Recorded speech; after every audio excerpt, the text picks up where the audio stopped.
We decided on the night that Freddie died that we would do something which would celebrate his life and the way he was, in a way that wasn't too maudlin and wasn't too sad, but we felt too sad to actually think about what it was at that time. I think we said when we got ourselves together we would organise something, and this is it. That's basically what's happened.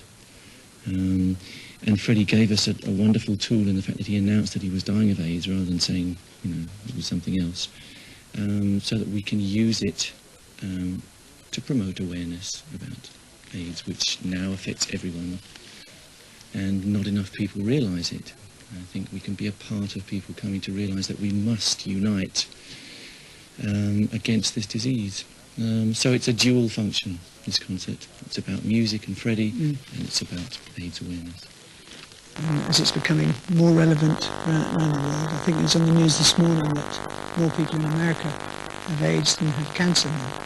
So that it really is a growing threat and problem, because it's also a partially hidden threat. So we feel that we're turning the sort of tragedy of Freddie's passing into some sort of serious good, sort of bringing some good out of the situation by hopefully bringing just an awareness through an entertainment event, which this is an entertainment event. It's not a marathon or a telethon. It's an event to raise awareness, maybe more than money.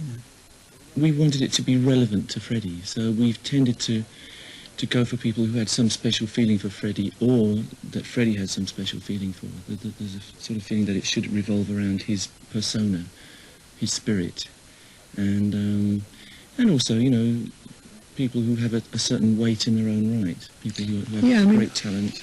Obviously, this is going out to so many countries around the world, so we had to think about, in a sort of cold way, really, in some ways, artists that would mean something in almost every country that is going out in, and so that was very difficult.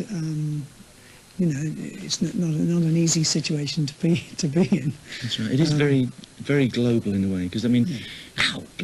Yeah. Global's a nice word, isn't it? Yes.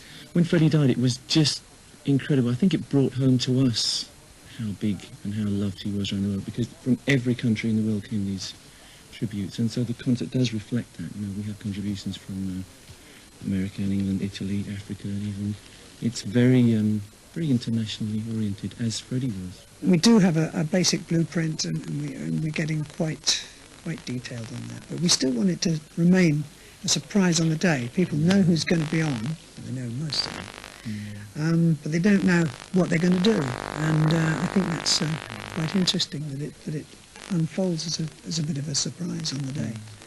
In a way, the concert is quite important for us, because it's our way of saying goodbye to Freddie as well, and I think we need to do that before our minds can really move on.